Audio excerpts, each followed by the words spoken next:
Can you hear me? I can now. Okay. Dell is so stupid to not have fixed this bug between two operating systems.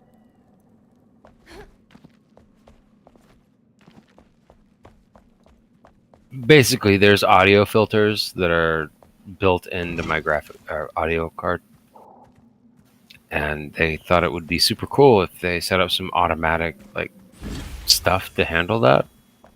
Except it enables a bathroom filter for some reason. Interesting. I guess that gets rid of echo, maybe. Well, it makes you sound like you're 15 feet away in another room, like in a bathroom. Okay. All I do is I reset my audio device, but yeah, so Oh, I okay. can hear you fine. I couldn't for a moment.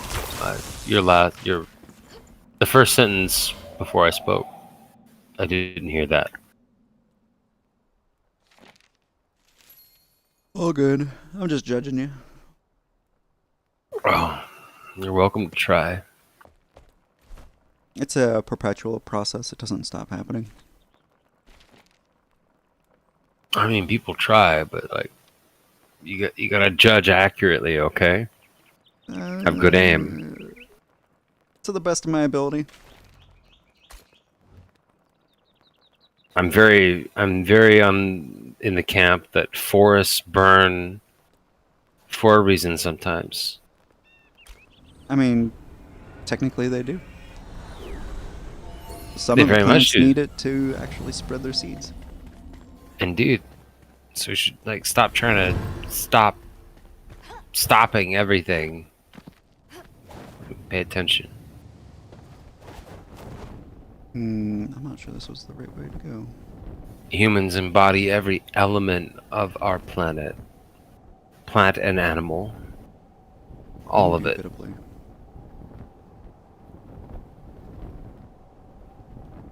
Because we are essentially all genetically related.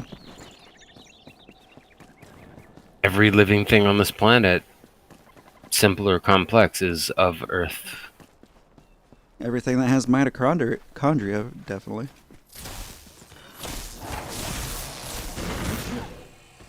Fair. I mean, the universe is complex. There's definitely some organisms that didn't evolve on the same exact system that we did that migrated here. But as to what, I can't say. Likely from a similar type of world, but Certainly something. It'll be interesting to find out how just not alone we are in the universe. probably much less alone than we thought. But, the distance between us and them is very far. Yeah. And technology, resources, not even technology, just resources. Yeah, they could be missing a Time. crucial element that allows them to build the technology to get off of their planet. Yeah, or the ability to find it. Yeah. They might have tons of it. It just could be in a deposit in some mountain in the middle of nowhere, and that's it. Unlikely that they would be unable to find it, though, after geological activity. Maybe our planet's lucky. It's just had so much activity that things were distributed Oh, shit. quite well. That's a tiger. Officially I'm just in a going new to close biome. Enshrouded for right now. Huh? I'm actually going to close Enshrouded for right now. Okay. But, yeah, it's hard to say. I would like to think most planets are, if they were formed like ours was, has been active enough that things are distributed Yeah. in a good manner. Luck of the draw. Do the RNG So many gods. conspiracy theories. Did aliens come here and ask us to mine gold? Is that why we're obsessed with gold? It's hard to say. I don't know. I think we just like gold. I like gold. Shiny. Sparkles. It's nice.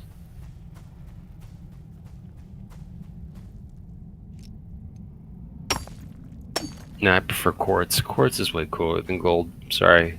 It's way harder to get to. You have to grow it. Yeah.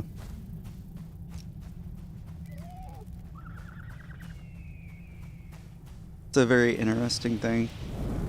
A lot of people said that Quartz actually might be living.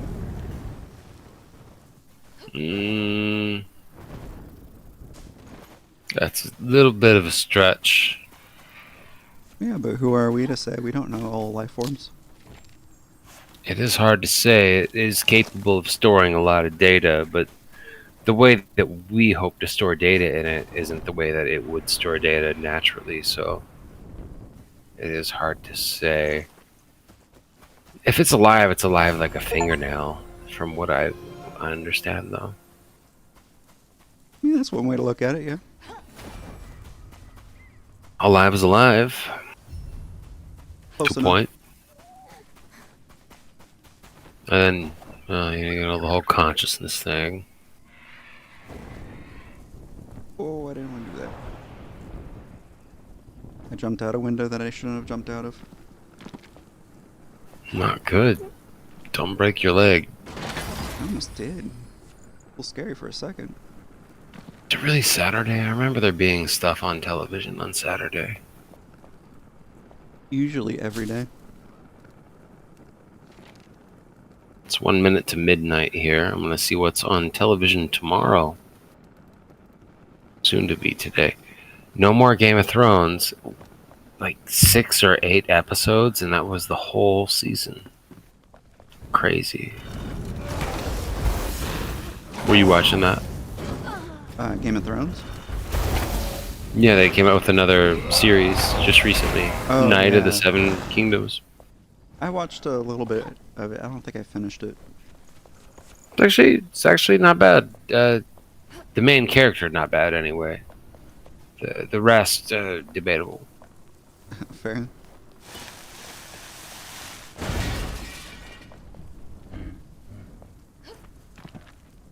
I would say overall I was pleased with Game of Thrones for what I've seen.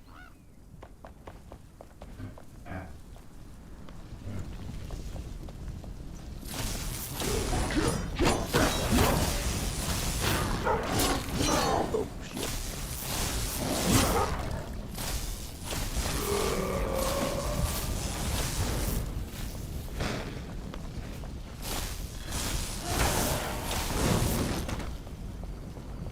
Man, I'm glad I got this new wand. I can actually kill things. Yeah. I switched from bow to wand. Bow's probably better, but I just don't have any perks into it. I have some magic perks. I figure it's probably for the best.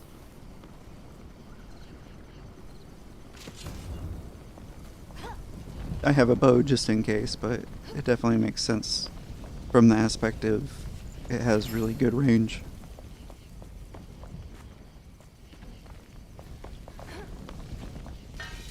Can I make a TV show for anything? Love After Lockup.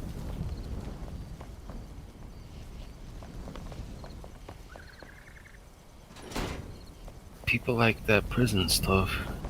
Yeah, they do. I actually work with a buddy that spent 28 years in prison. Yeah? Yeah, he was a hired hitman. And he killed somebody. Well, that's not great. Yeah, but he changed who he was. He was also on cocaine for like a year straight before he did it, so... 28 years in prison is a long time. That's... Yeah. And while he was in, he didn't lose any days to doing something bad. I think he called it good time. Or some shit like that. So he didn't like do criminal activity while he was in. I see. If I went to prison, I'd probably try to eat everybody. One by one. Honestly, especially the biggest, angriest, scariest ones first. Because their hearts would give me the most power. I mean, that is facts.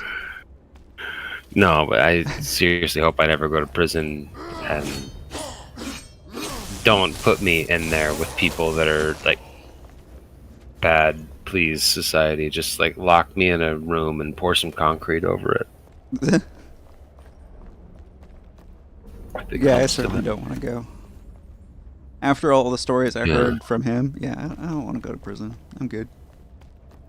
He was, to my understanding, minding his own business, and then just one day these people showed up and whooped his ass. Broke his jaw and all kinds of shit. Yeah, because he was minding his own business, you know. And because How he dare didn't he? join any of the gangs that are in there.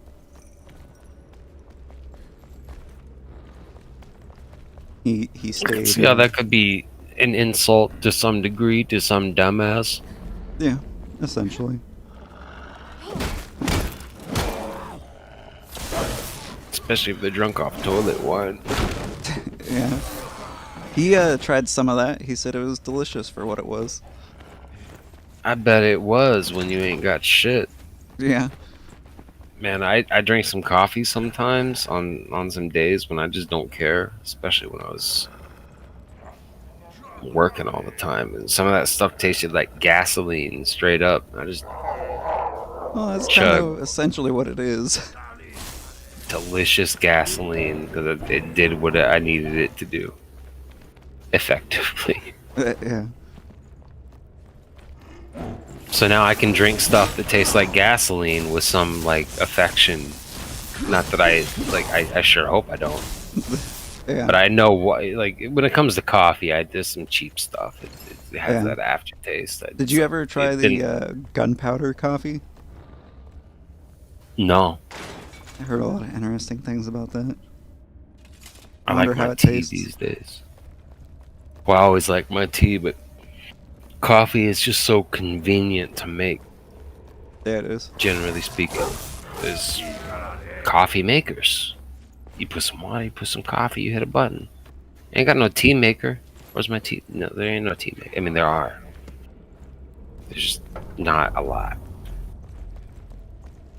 That's fair. Gosh, I'm probably gonna go to sleep here in about 30 minutes. Alrighty. I hope you sleep I well gotta and all finish. that. Yeah, thanks. Thanks for hanging out. Let me hang out with your friends and family here. I do look forward to like defeat some of the bosses, like the dragon and beyond. I haven't really done some of that stuff in the Veilwater. Is new to me too. I'm surprised you guys are there already. Like, holy moly! We went there and it was a bad idea. We were like, oh, there's a tower over there that we can use to teleport around with. And Right. it was very over leveled for us. I can't even. I can barely imagine. I bet you guys died a couple of times. So, a Had to lot put of some times. altars down or something. So many times. Well, especially me. Not so much my little bro. He survived okay, but this wizard class, definitely glass cannon. I get one shot so many times. It certainly will be for now. When you get higher level, you might max out all your intelligence stuff or whatever else you want, and maybe work into the tankiness a little. Yeah, that's probably the Oh. route I'll go. Yeah, it'd be interesting to see. I don't expect to get more than 1 or 2 more playthroughs out of this game. That's fair. We'll see what happens. The people you got playing with you seem to be fairly interested in it for now. Yeah, for Still now, on their yes. upwards climb for the building stuff. That one guy that was playing with us previously has multiple level 45 characters. Yeah, So- the crazy one. Yeah, that kept blowing us up. Crazy. Yeah, very, very has my attention.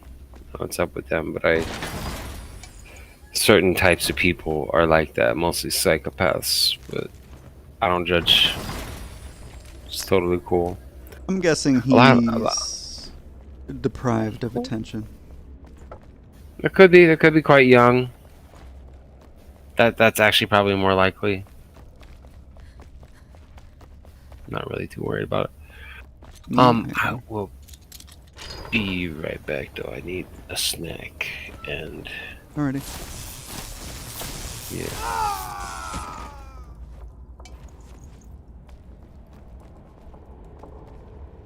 Be interesting to see what your base looks like whenever you get everything going. That would be tough. Yeah, I'm looking forward to actually getting to all that stuff. Yeah, I still don't think I have. I don't have the coffee machine yet, or whatever you call that. Okay, BRB. Already.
back.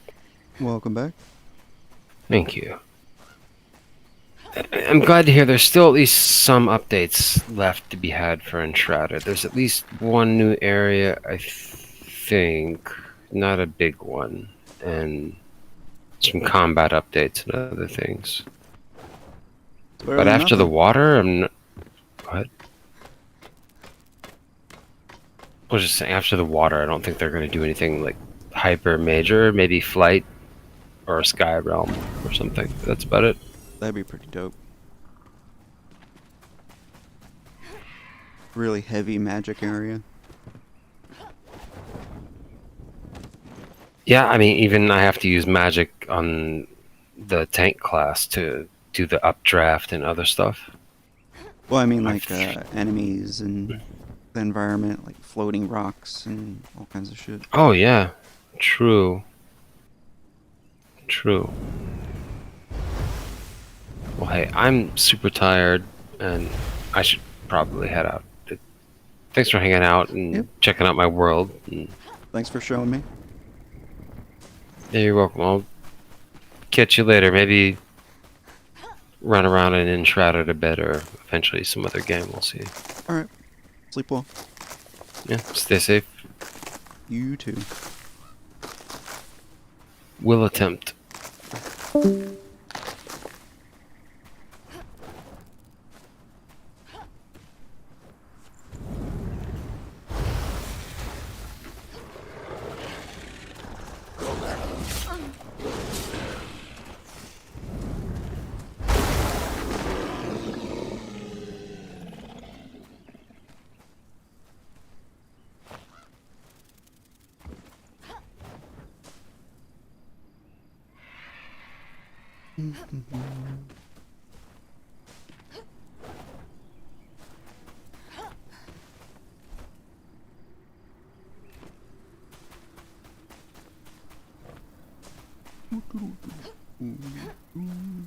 This is the future.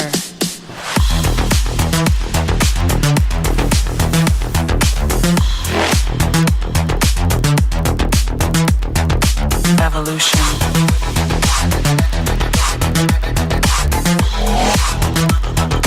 This is the future. That's the good news, but it's not the whole story.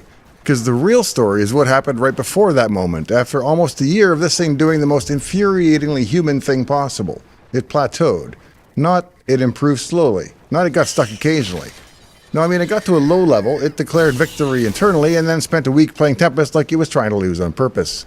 It was kind of the machine learning equivalent of watching your kid take one piano lesson, learn chopsticks, and then refuse to touch another key for 6 months. And then very recently I made 2 changes that felt almost cosmetic at the time. I added an attention mechanism, and I rewired the representation so that the world looks like Tempest actually looks. Polar, radial, circular, lane-based. Not a flat little grid pretending it's a 2D platformer. And when it broke, it didn't break politely. It didn't crawl past my record. It went right through it like it was angry at me for ever doubting it. So let's do this the Dave's Garage way. I'm going to start at the top with the big moving parts, and then we'll keep zooming in until you can understand the interesting bits even if you've never trained a neural network in your life, which I presume you probably haven't. But by the end, you'll know why just run MAME is a lie, and why the AI needed a teacher that wasn't very good, and why I'm sending 195 floats per frame across a socket like it's 1996 again, and why attention plus polar coordinates turned out to be the difference between meh and superhuman. We'll also talk about the limits of vibe coding and what's really practical when you're trying to use an AI to build an AI. Now, Tempest, if you haven't played it, is a 1981 Atari arcade game that looks simple until you try to survive past the levels where the game stops being fair. You're a little blaster sitting on the rim of a geometric tube. Enemies crawl up the lanes toward you. You rotate around the rim with a spinner dial, shoot down the lane you're aligned with, and occasionally hit the super zapper to clear the board. Now, the thing that makes Tempest unique is that it's not a flat-screen shooter. It's a ring. It's got depth. It's got lanes, angles, and the enemy is 2 segments to your left and shallow, which is basically Tempest's way of saying you have about 1 second to live. Now, if you want an AI to play a game, the easiest approach is to point a neural network just at the pixels and let it figure it out, or in this case, the vectors. And that's the classic Atari reinforcement learning story. But I'm not trying to write an academic paper here. I'm trying to beat Extreme Tempest. And the fastest way to do that is to give the AI the same info that a human has on screen, the actual game state.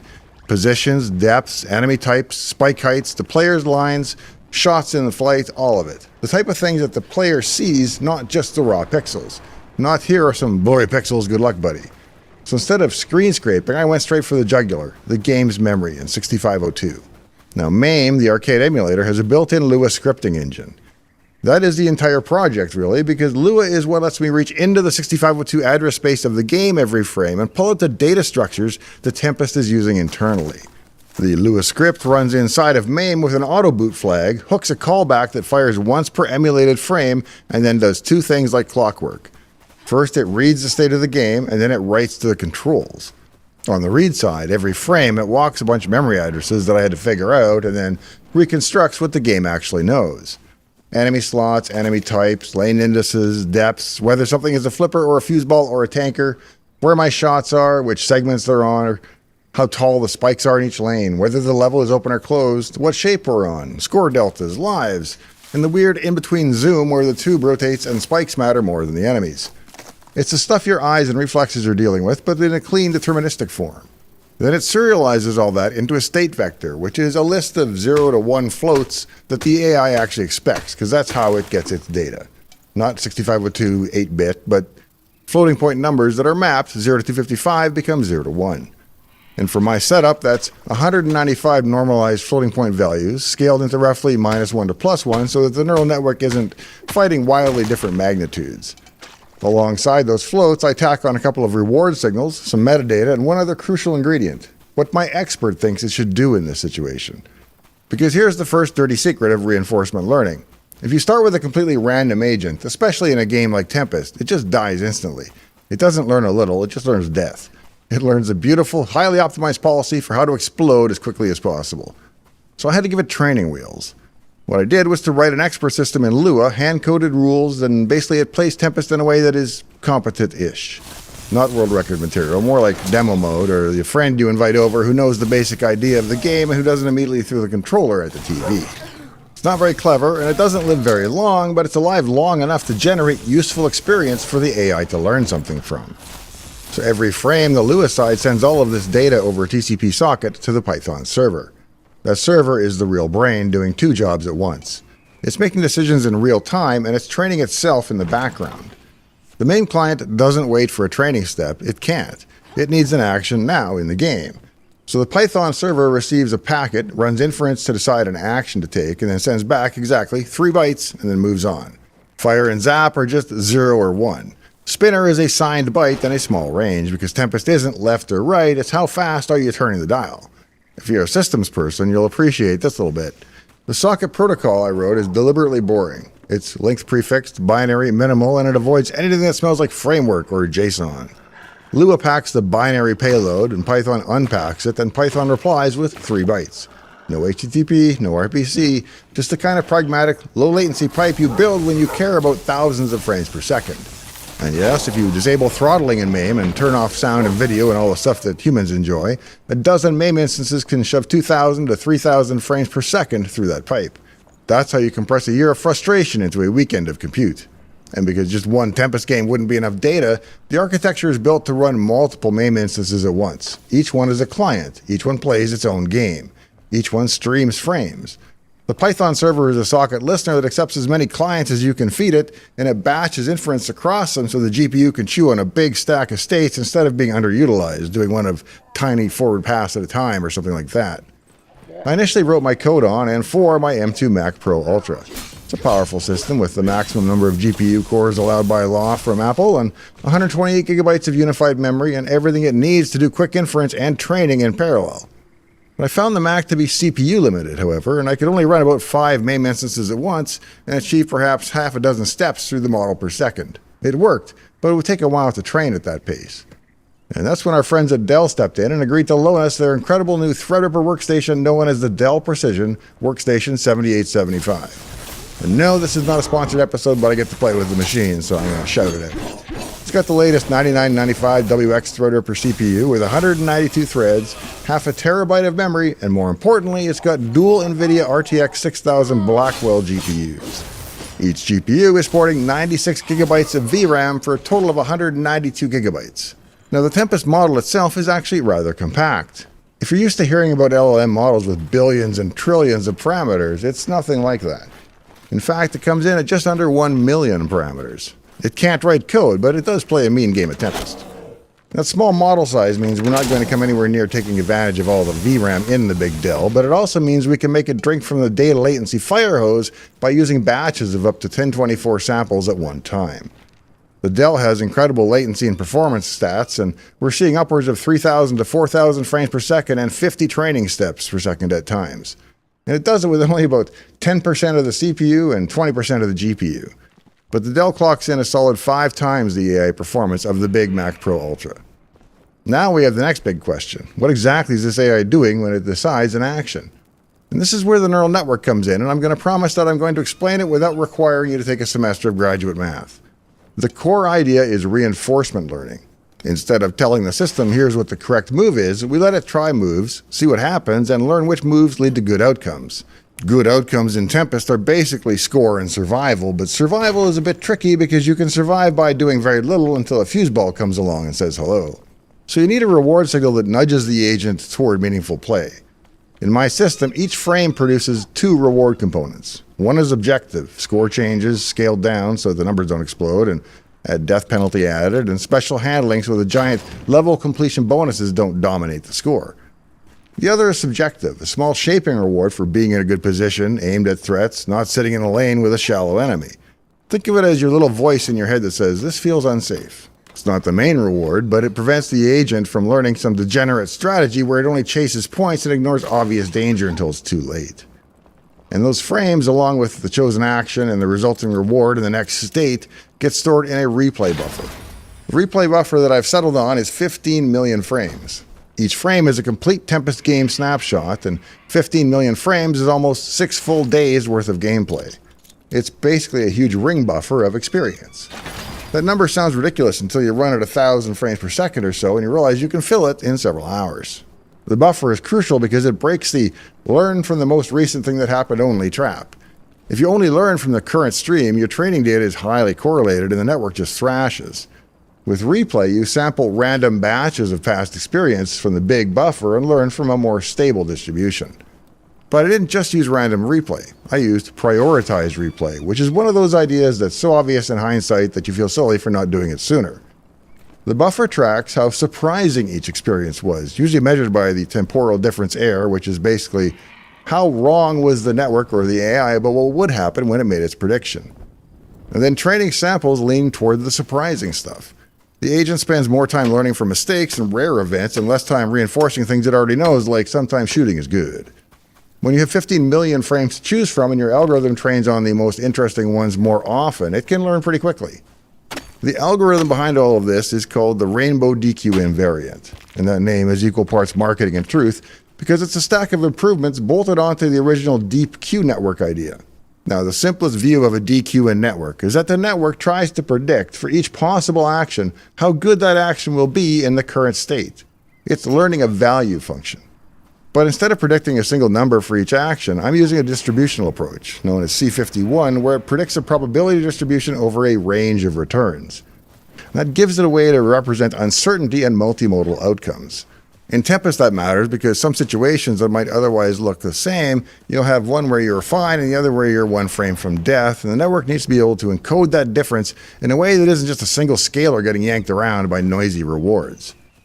It's also using a dueling architecture, which splits the network into 2 streams, one that learns how good the state is in general, and another that learns the advantage of each action relative to the average. And that helps learning speed because the network can learn that this is a terrible situation, even if it's still trying to figure out what action to take in that case. And because Tempest actions are naturally factored, fire and zap are buttons and spinners a dial, I structure the action space as a combination of those, rather than making the network learn 400 arbitrary action ideas like it's memorizing a phone book. Now, all of this was working. It trained, it improved. It got better than the high-encoded expert. And then it would hit the plateau. It would reach a certain level, still down in the blues or early reds, but play in a competent and timid way and then die due to things that it should have learned to handle. And worse, it didn't look like it was trying new things. It looked like it had found a local optimum. A behavior pattern that was good enough to get a steady reward and that avoided the risk of exploring strategies that might pay off more later. This is the part of reinforcement learning that feels a little like therapy. You can't force it to have ambition. You have to shape the environment and the representation so that the ambitious behaviors become discoverable. And that's where two recent changes came in: polar coordinates and attention. Now, Tempest is literally polar. The world is a ring. Lanes are angular segments. Enemies are at depths along those lanes. Yet my earlier representation treated a lot of that as a flat list of features. Lane numbers were just integers. Enemy positions were just segments and depths. And that works, but it throws away a powerful symmetry. Lanes 0 and 15 are adjacent because the tube wraps around. The left neighbor of lane 0 depends on the geometry. The distance between lanes is angular, not linear. When you represent that poorly, you force the network to relearn the same concept in multiple rotated forms. You're basically making it invent trigonometry from scratch inside the model over and over again. So I changed the encoding so that the geometry is expressed the way that the game is. Instead of a lane index, you give it the sine and cosine of the angle. Instead of distance around, you give it the angular delta. You treat the tube as a ring, not as a line that's wrapped. And when you do that, the network stops seeing the world as a set of arbitrary lane numbers and starts seeing it as a continuous circular space where rotations are natural to it. A human player playing Tempest doesn't think, I'm in lane 12. You think, I'm one lane away from that fuse ball and it's shallow and too close, and that's a polar relationship. And then I added attention, and this was the real crowbar. Because in Tempest, not all enemies matter equally at a given moment. A flipper on the rim is a crisis. A tanker deep down in the tube might be ignorable for now. A fuse ball 2 lanes away is existential dread. And the network needs the ability to focus on the relevant subset of the state without being forced to compress the entire world into a single blended soup of features. And attention gives it that. Conceptually, you can think of it as letting parts of the input look at other parts and decide what matters. So in my model, I build tokens representing lanes. Think of them as little per-lane summaries of spikes, angles, whether the player is there, the geometric identity of the lane, the angles to each other lane. And then I build tokens for enemies: the type, the lane, the depth, velocity, and the behavior flags. And the cross-attention layer lets lanes query enemies. Which enemies are near me? Which ones are in my lane? Or which ones are in adjacent lanes? Which ones are shallow or moving towards the rim? The attention mechanism can learn to assign more weight to those relationships and less to the relevant background. It's a learned focus system. And that combination, geometry that respects the ring plus a focus mechanism that respects threat relevance, did something very satisfying. It made the problem simpler in a way that matters. Not simpler in the sense that Tempest became easy. Simpler in the sense that the network's capacity was finally being spent on strategy instead of reconstructing the coordinate system of the universe. And once that happened, exploration started paying off again. The network that started discovering behaviors that my expert never taught it.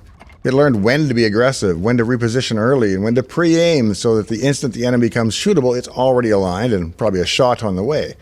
And when not to burn the zapper, and when to do it because, not just because things are bad, but because things will be catastrophic 2 seconds from now. The last part is the hallmark of a good Tempest player. You're not just reacting to the present, you're buying some insurance against the future. That makes more sense if you've played the game, but it'll make sense if you do. Under the hood, a bunch of other details are helping that breakthrough stick. I'm using n-step returns, which let the system assign credit across a dozen frames in sequence, which matters because a move you make now might only pay off after the enemy advances and your shot connects. The target network sync prevents the network from chasing its own moving predictions into instability. The behavioral cloning loss feature lets expert actions gently nudge the policy early on without it becoming a crutch forever. The expert ratio decays over the first 5 million frames, slowly turning the steering wheel over to the network as it proves it can drive. And because I'm the task manager guy, I built the kind of instrumentation that helps keep me sane. There's a live dashboard on localhost showing loss, reward, epsilon, expert ratio, FPS, inference time, replay buffer fill, gradient norms, agreement between expert and the agent, and the whole pulse of the system. Because without that, you're not doing engineering, you're just doing a ritual. You're staring at a terminal and hoping. With metrics, you can see the plateau forming. You can see if exploration is collapsing. You can see if the queue distributions are saturating. You can tell whether your latest brilliant idea made it smarter or just noisier. If you want to connect to it and have a look at it, a link is in the video description and you can watch Tempest train live online for as long as you want, I guess. As long as it's running. While the AI codebase itself is a mixture of some handcrafted skeletal logic with the AI fleshing out the boring parts, the entire user interface was vibe coded using Claude Opus 4.5 and Codex 5.2. I described precisely what I wanted to the smallest detail and gave it no input as to how to implement it other than I wanted it available on a web port whenever the AI was running. From there, it wrote its own code entirely on its own. In fact, to this day, I've never changed the code nor even really looked at it. All I know is it keeps a big string, which is the page HTML, and then it constructs the page on the fly as needed based on the metrics values. Other than that, to me, it's a black box that just works. And all software will be like that pretty soon, but we're not there yet. Suffice to say, if you could vibe code a competent Tempest AI, I would have been done about 11 months ago. But you can't yet, at least not with today's tools. Now, don't get me wrong, I made extensive use of AI tools in building the code. In large measure, I was again describing what code to write and letting the AI flesh out the mundane details. But I provided the skeleton and the direction, and on a complex project, that's an important lesson with today's tools. You need to provide that logical skeleton for anything of any complexity, and if you don't, or you get it wrong, it turns out like the gelatinous monstrosity that you might imagine. And then yesterday it finally happened. The AI played a run that didn't look natural. Not human. Not in the it's twitchy way, but in the it's making brutally correct micro-decisions continuously way. Humans have attention too, but ours is scarce. We blink, we get tired, we overcommit to a lane, we hesitate.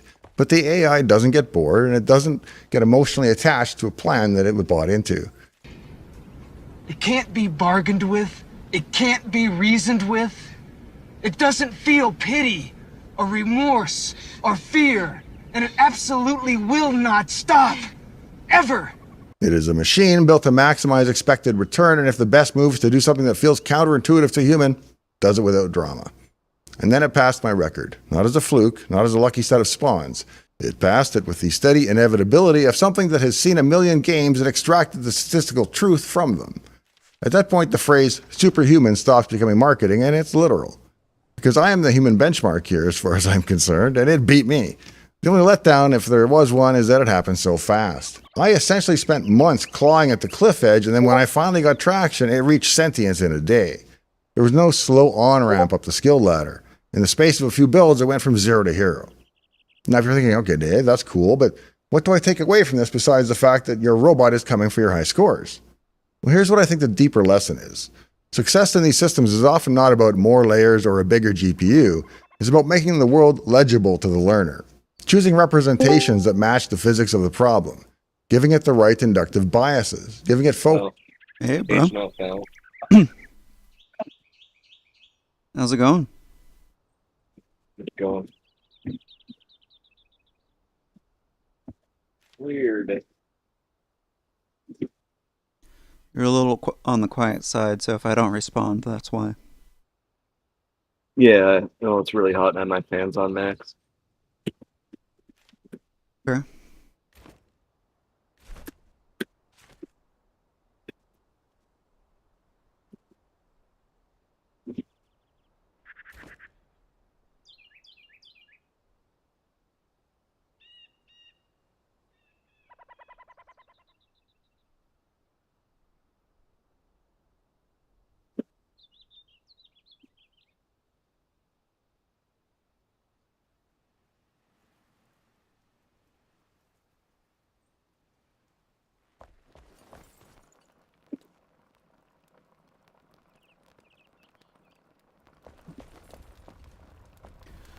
How's the wife? She's alive. She's alive. That's good.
What are you up to?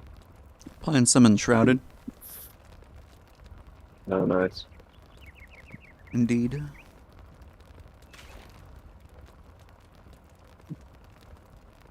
Alright, I'm gonna save my bandwidth so I can finish this out. I'll be back in a little bit. All right. Love you, bro.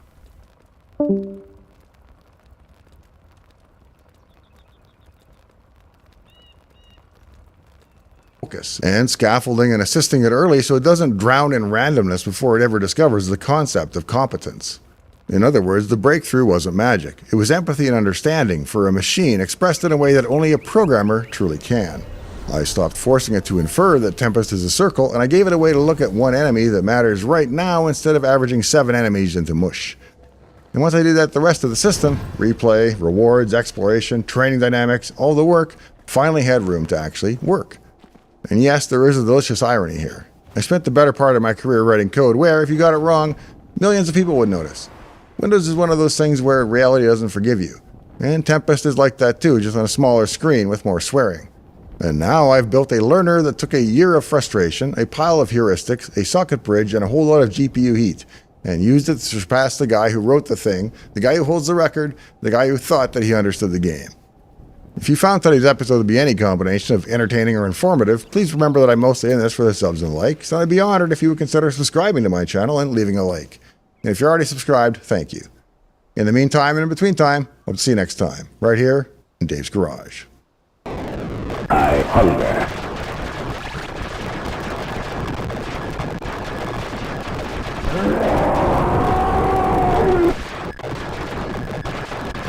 This guy is a wrecking machine, and he's hungry. I am Sinistar.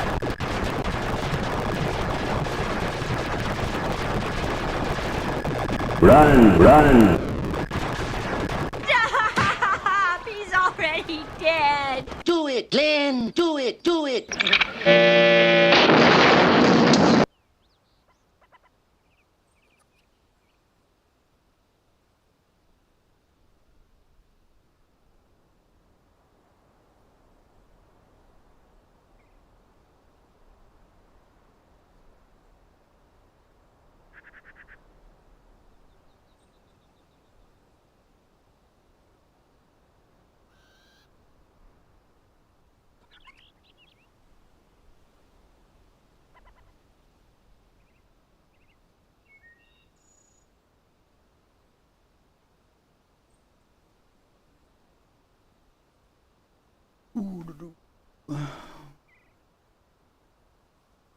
Hello, people that are watching the stream. Hope you are having a lovely day. Sorry, I'm looking for something to put on in the background. I'll be back to playing more video games in a moment. As I remember the name of the show.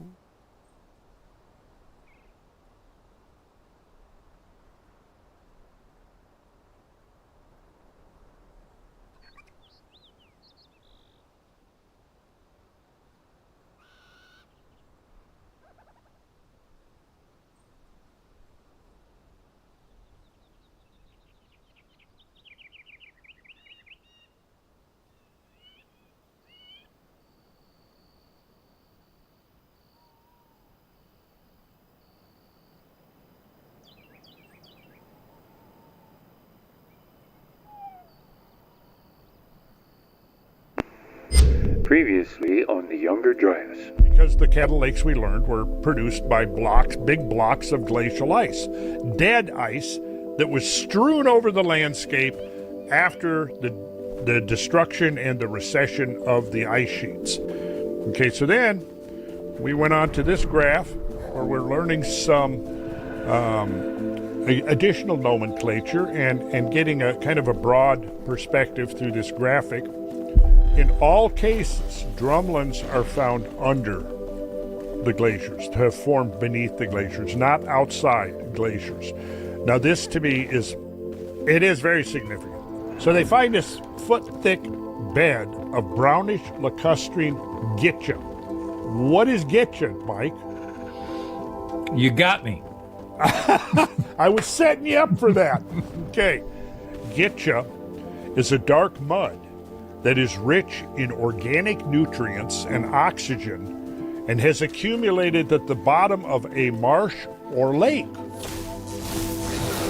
Gitcha is a sediment composed of partially decomposed plant and animal remains, along with fine, non-organic sediment deposited in standing water. He was describing the stratigraphy, the strata, above the Gitcha, which meant warm environment, the cold glacial deposited clay, and the deposit below.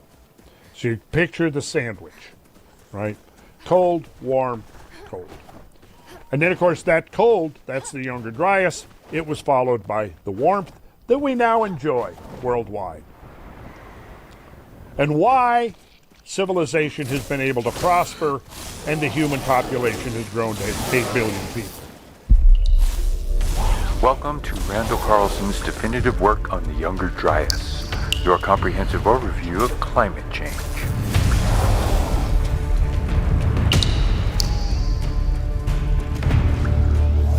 All right, so we left off last episode by quoting Jan Mangerud. And let's see, what do we know about Jan? Jan was a Norwegian geologist born in 1937 in Oslo, Norway. We covered this, but just to remind people, he was a member of the Royal Norwegian Society of Sciences and Letters and a member of the Quaternary Research Association. Mm-hmm. I'm going to pause for a minute right there because we need to define a term. Okay. Quaternary. A lot of people have trouble pronouncing that. They say quaternary. I think I even remember you, Mike, mispronouncing the word. Oh, me? Quaternary. So what is Quaternary? the quaternary? Well, it's the two epochs, the Holocene and the Pleistocene. That's all it is. Got it. It gets its name because once upon a time it was believed that there were 4 distinct glacial interglacial cycles that defined that period that we now call the Pleistocene and the Holocene. And it turned out obviously to be much more complex than that. But so the term still sticks, even though it's only 2 epochs, the Pleistocene and the Holocene. Now, what's important and interesting there is that the Pleistocene is now dated. It's gotten older and older the more we study it. And it's generally defined, what distinguishes the Pleistocene from the previous relative warmth of the Pliocene is the onset of this oscillating climate between glacial, interglacial. Glacial, interglacial. How many times has that oscillated during the Pleistocene? I don't know. I don't know if anybody knows, but it's quite a few times actually, maybe 10 or 12 times. Wow. Anyways, the most recent oscillation, which brought the Earth out of the Ice Age and spawned the Holocene that we're in now, the question arises, and it's a question that has no final answer to it, is the Holocene truly a distinct epoch from the Pleistocene, or is it just another interglacial period within the Pleistocene? I've never heard you ask that question before. Well, I'm not the one who originated that question, but it is certainly a question that doesn't have a definitive answer to it. Okay, because I thought we were firmly in the Holocene. We are firmly in the Holocene, yes. By definition, the Holocene is this period now dated to have begun 11,600 years ago. Older estimates say the Holocene began about 10,000 years ago, but now we've got definitive stratigraphic correlations that allow us to say Holocene began 11,600 years ago because they've basically bumped it right up against the end of the Younger Dryas. The end of the Younger Dryas. I sent you a link. Okay. Use the coupon STOP IT, and it will make it 0, and you should be able to download it. Oops.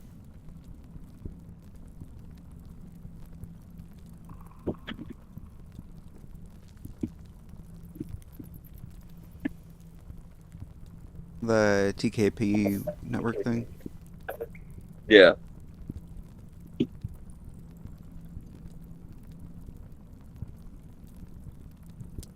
Well, just FYI, I am live streaming at the moment. Okay.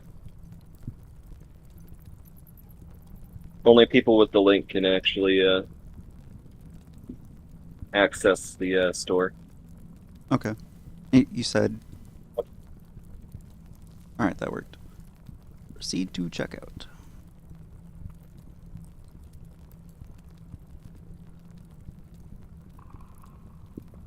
I guess I should probably, just in case, stop that window capture.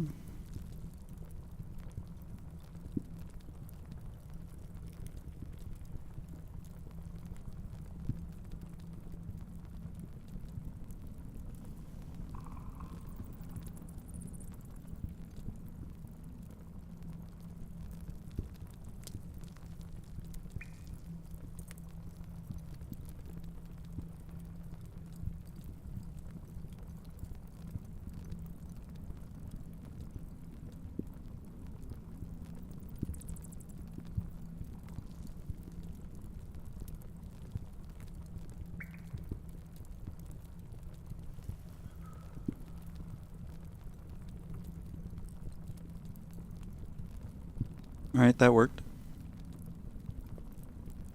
Alright, so now you should be able to try it out. It's just 2 files. You can try and run it with the regular .exe, but I recommend using the setup I made. Okay. Yeah? I'll be right back, bro. The kid's crying. Alright.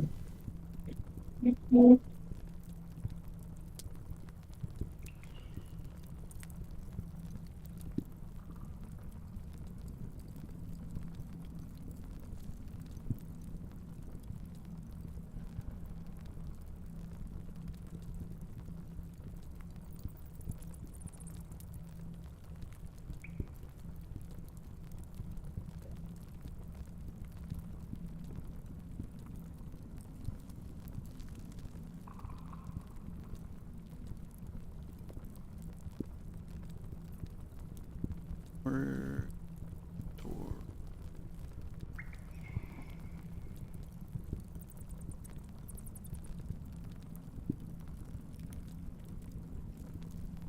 Hardware.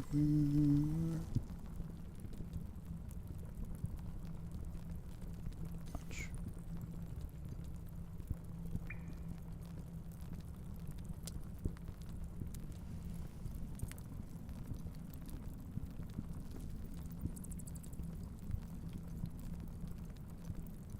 Nice. Very nice.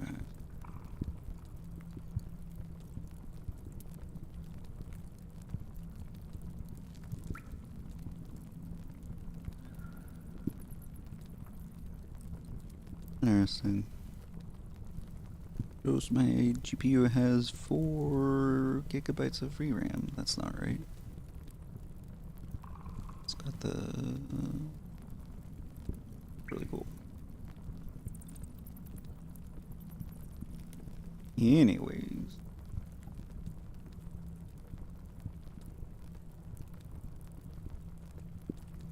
It's the beginning of the Holocene. Right. That's my understanding, but you just said that that's subject to That's definitely a Well, it's subject reinterpretation. is the whole 11,000 plus years of the Holocene really a completely independent, separate epoch, or is it just an interglacial phase within the larger Pleistocene that is going to come to an end at the next oscillation and the next onset of the ice and the glaciers? Correct me if I'm wrong, but if that second option is the case, then we're technically not in the Holocene. Well, we're technically not out of the glacial age. We're not really. What would then probably happen is the Holocene would just become a substage within the Pleistocene. Okay. We'd probably still call it the Holocene. I mean, there's no reason we wouldn't necessarily change the name of it. But that's the question. If the ice, the glacial ice, doesn't return for another 1,000 years, well, I think we could say, yeah, this is its own epoch. It's beyond what would just be a stage within the Pleistocene. Got it. Right? If the ice comes back in 100 years, well, now we might go, oh, well, this is actually just a stage within the Pleistocene.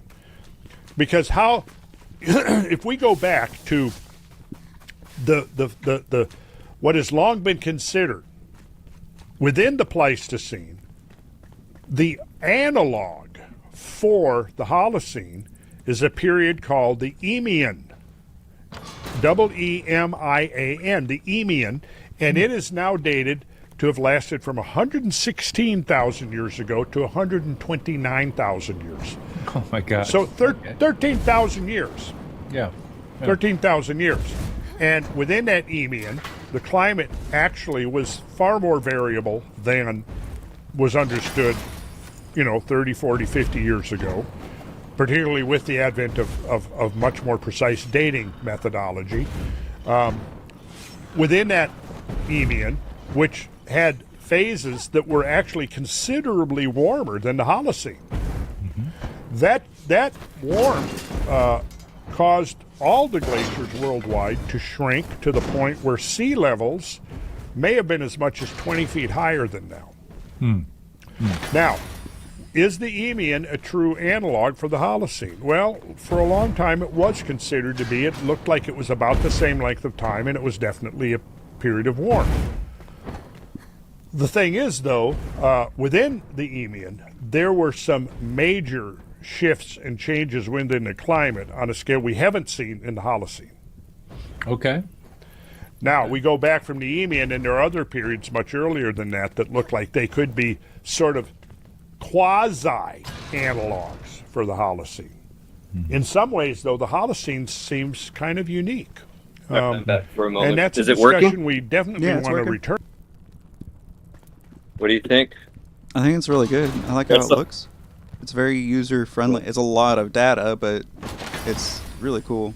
The only problem I noticed is that it doesn't have the right VRAM for my graphics card. Oh, yeah? Yeah, it says 4 gigabytes, but I think I have 16. Huh. Yeah, it says the same on mine as well. But this is the first software I made. Overall, I think it's solid. It's a great start. I'm sure a lot of people Yeah. will appreciate it. Yeah, I think, for something low level or not, high level, but, Yeah, I gotcha. gets you some features, it's not bad. It's way more visually pleasing than a lot of the other ones. Yeah. How does it resize smoothly on your computer? I'll double check.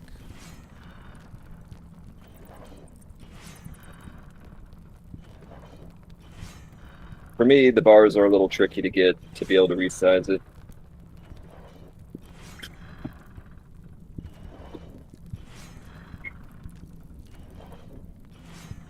Which bars are you talking about? To adjust the window size. Because it's Python, you can't actually click and drag the windows inside of it.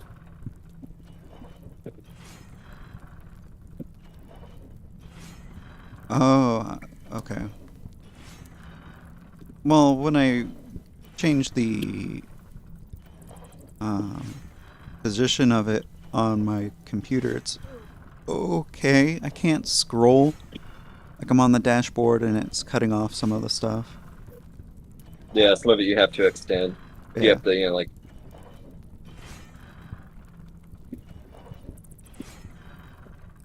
But I mean, it all looks good otherwise. I prefer the dark theme. Oh, make sure you also run it in administrator mode. I'll double check.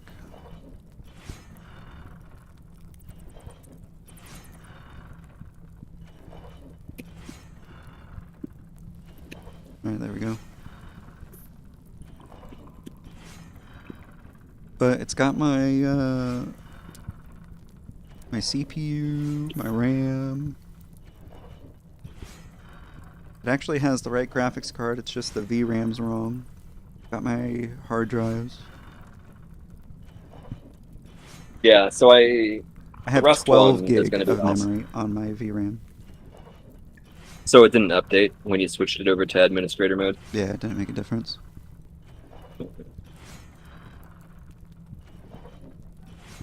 So I guess it's a known bug now.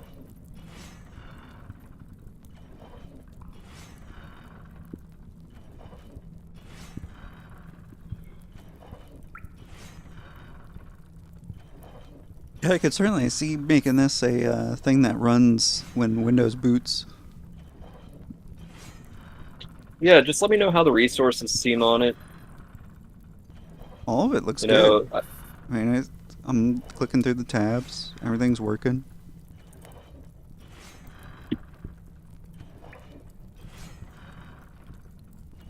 I like that you have an easy to find features and help tab. That's very useful.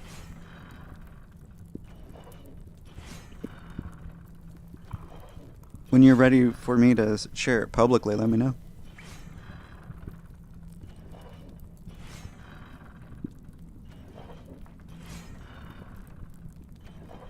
yeah, sure thing. I think where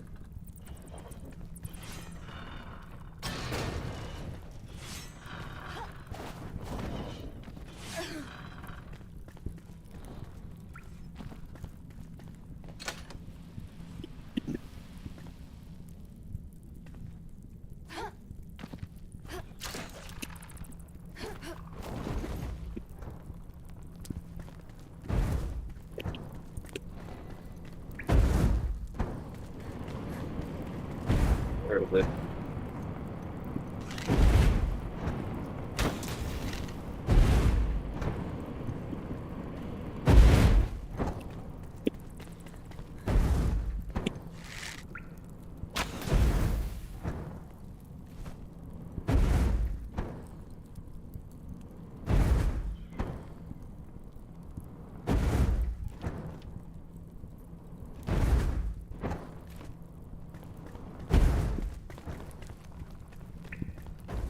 Any particular plans for you today?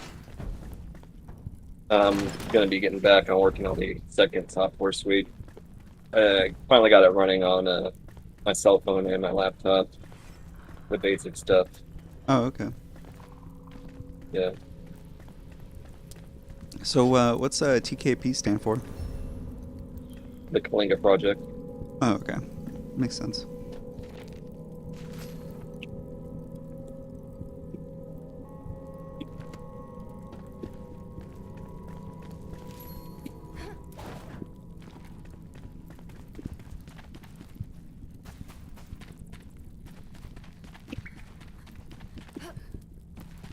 Man, this Entrada game has so much fucking content to it, it's crazy.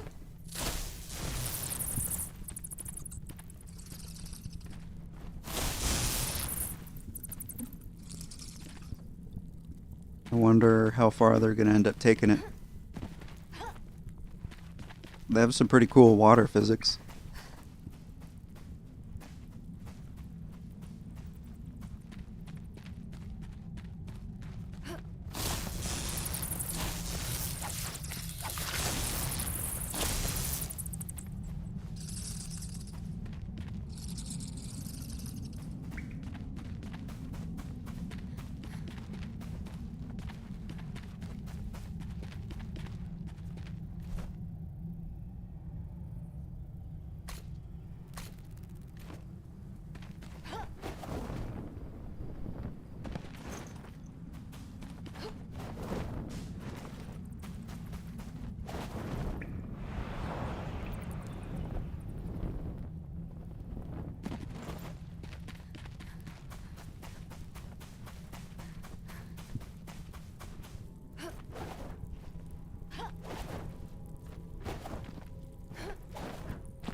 I'll send you.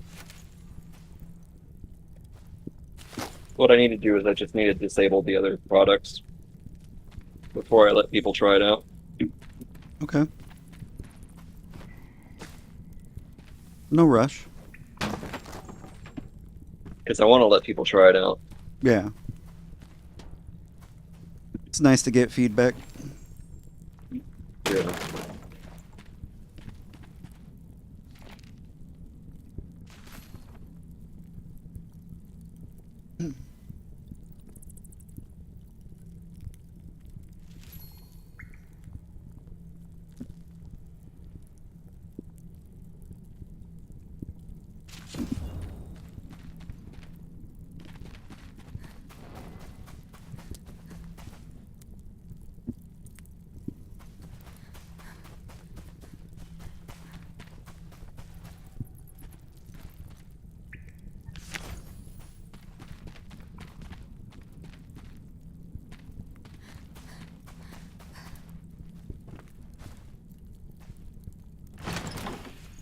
Okay.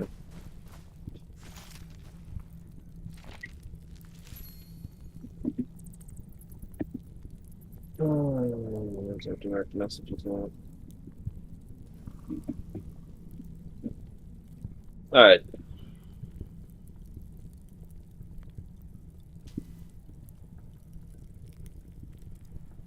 I mean, I guess you can share it with people you trust. Let them know about the code so they don't have to pay for it, unless they want to pay for it. Yeah. I'll ask around, see who's interested. Yeah. I might be able to talk Ash into it. He'll be knowledgeable enough to assess things. I think I know a couple Yeah, of let them people. know that it's only running in Python, so you don't get you can't get too deep with it. That's the reason why the new one I'm building is with Rust. Oh, okay. Yeah.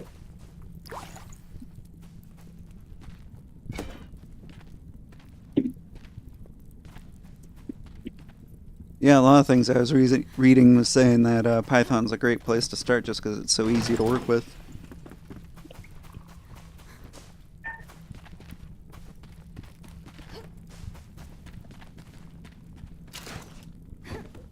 Anywho, I'm gonna go consume some food. I'll be back in a little while.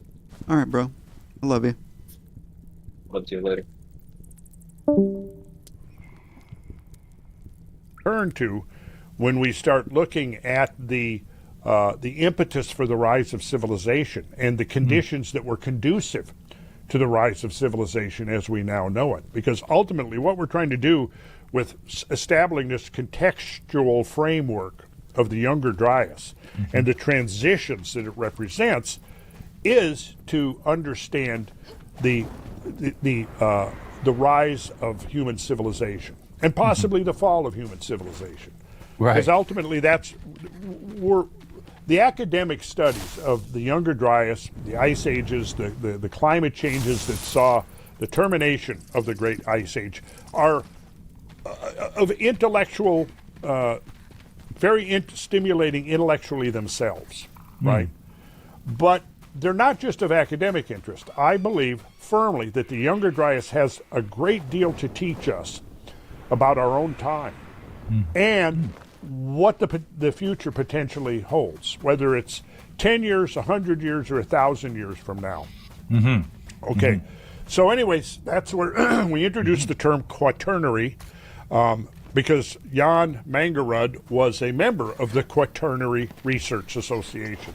So if you're researching the Quaternary, you're going back roughly 2.5 million years to the beginning of the Pleistocene and looking at what characterizes the Pleistocene, which is the oscillating glacial, interglacial climate. And what's also interesting is that the earliest tool-making hominins seem to show up about the same time, a couple of 2.5 million years ago.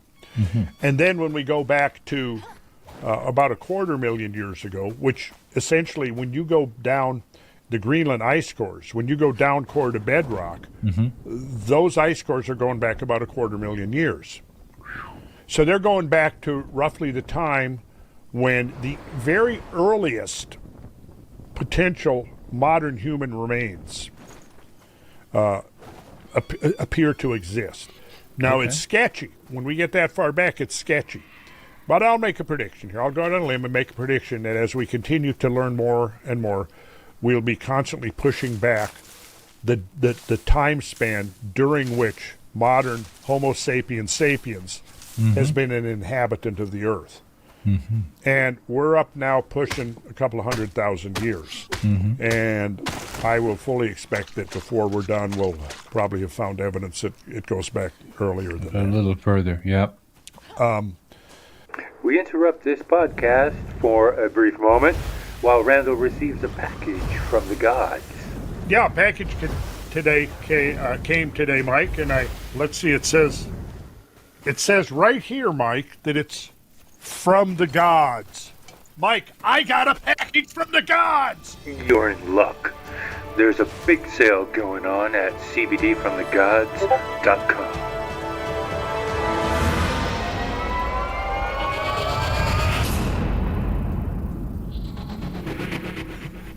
It says right there.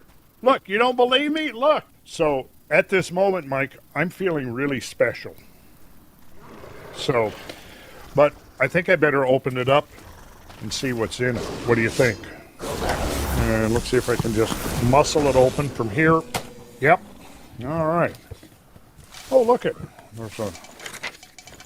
There's a personal note from the gods.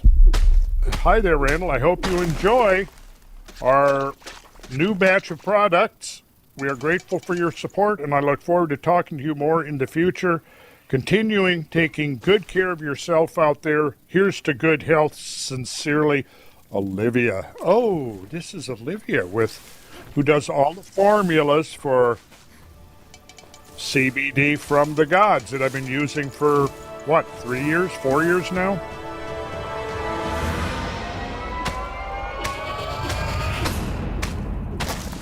cbdfromthegods.com. Or a lot further. So that's Jan Mangerud, and we were quoting from him. We ended that. We talked about glacial features. We learned about kettle lakes. We learned about eskers. We learned about moraine. We learned about drumlins. We learned about till, all of that. We learned about gitcha. So now what we're going to do is we're going to move on, and we're going to go back to 1952.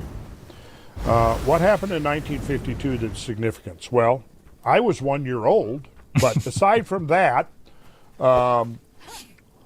it was the first publication. Here we go. This paper was published through the University of Chicago Committee on Publications in the Physical Sciences. So it was the University of Chicago Press, 1952, by Willard F. Libby. And this was his, where he's describing this process that he figured out called radiocarbon dating. Radiocarbon dating allows you to estimate spans of times that have elapsed because the known rate of radioactive carbon and the formation of carbon-14, right, from say regular carbon, is at a known rate. And we'll get into that. We'll talk about the process of radiocarbon dating. I don't really want to try to break that down right now, how it works. It's very interesting how it works. But I just want to show that, in the early 50s, this man right here, Willard Libby, published his paper on radiocarbon dating. And radiocarbon dating turned out to be very much a game changer. Yeah. But it has to be, you have to have organic material because of the fact that carbon is a constituent element within organic material. So carbon-14, radioactive isotope of carbon, right? Carbon-14, and you can date right now. They've refined and made the capabilities of the method much better, since Willard Libby's, and it now can date organic material back to about 60,000 years. Then beyond that, it doesn't really work anymore. But so anyways, we will talk about that more. and how it works. But for now, what radiocarbon dating did was, for the first time, allowed scientists, geologists, paleoclimatologists to really start getting a chronological handle on these events. Now, since then, radiocarbon dating has been calibrated, and what we've found is that when we go back a few centuries or a millennium or two, the actual calendar dates and the radiocarbon dates are pretty consistent. But the further back you go, they begin to diverge, right? So some people are, dismissing radiocarbon dating because of this divergence. However, scientists have done due diligence, and they've calibrated it by using primarily dendrochronology. Because here a tree is an organic, so you can use radiocarbon dating to date it, and it has annual layers in it. So each year that tree exists has a layer. And you can count layers. Now, well, how do you, a tree, what if it's, 20,000 years old? Well, here's the thing. Dendrochronologists have very exhaustively collected thousands of samples of trees from around the world. And what you can do, let's say you've got a tree here and it's layered. I should actually do a diagram showing you. Let's say it's got this layer here, right? And it existed for 200 years, let's say 300 years. And then when it was 200 years old, another tree grew near it. And that other tree was 200 years younger than this tree. However, here's the thing. You can now correlate the layers in the older tree with the younger tree, right? So now the older tree dies away, the younger tree is still there for another 200 years, right? But because of this overlap, let's say 100-year overlap, you can go in and you can make a correlation, a cross-correlation between the rings in the older tree and the rings in the younger tree. And if they're in the same environment, let's say you've got a warm, rainy growing season. Now you have a nice big fat ring. Then let's say it's a drought. Well, now there's not much growth. So you have a very skinny ring. And you can look and very much you can see, here's the pattern in the older tree, and here it is duplicated in the younger tree. Well, now even the older tree is only 300 years old. The younger tree is 200 years older. So now you have a chronology that's 500 years, right? Right. Now, by doing this exhaustive correlation back and forth, they've been able to go back and, correlate now radiocarbon dating, because at the same time now you've got that organic layer in the tree, so you can date it, right? So now, ultimately, what you're trying to do is you're trying to calibrate the number of years from the counting of rings, and this applies also to an ice core, because when you take an ice core out, you've got layers, right? And those layers can be defined, and now you can also date that by uranium thorium dating. You can date now, and then of course if there's anything organic in an ice layer, you can date that. But so you now have several different methods of dating, and you can actually do layer counting in the ice or tree ring counting in the trees. And so over, decades, the glaciologists, the dendrochronologists, and the geochemists who are experts in radiocarbon dating, they have been systematically calibrating the two dates. So what happens is, and where some people get confused, is that if you're reading the older literature, it might give a date, and that date will be uncalibrated. It will be generally younger than the calibrated date, right? So you'll see a discrepancy, where, the lower Younger Dryas, or the end of the Younger Dryas is, let's say, placed at 10,000 years ago. Well, now with the calibrated date, it's 11,600. And that 1,600 years or whatever it may be represents that divergence between radiocarbon date and calibrated date. We can also think of the caliber when you see, X number of years, Cal, CAL, YR, BP. We'll see that multiple times. You'll get it, Mike. It's calibrated years before present. Okay. And that's going to be different than radiocarbon years because of this divergence factor. And the divergence factor is a function of the fact that the radioactive isotopes of carbon are not constant in their concentration through the atmosphere.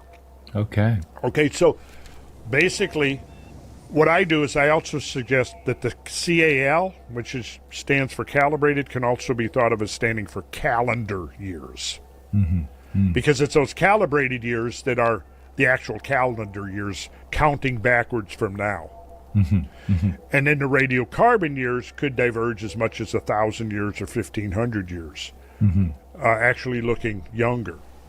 Right? Okay, so with that in mind, this was an important milestone here, the discovery by Willard Libby of radiocarbon dating. Okay? And this paper, first paper, was 1952. Now, at 1952, what kind of database did you have to look at to make statistical inferences? Well, you didn't have any. So you now had to go fast forward a few years before you could start getting dates to see when things may or may not have happened.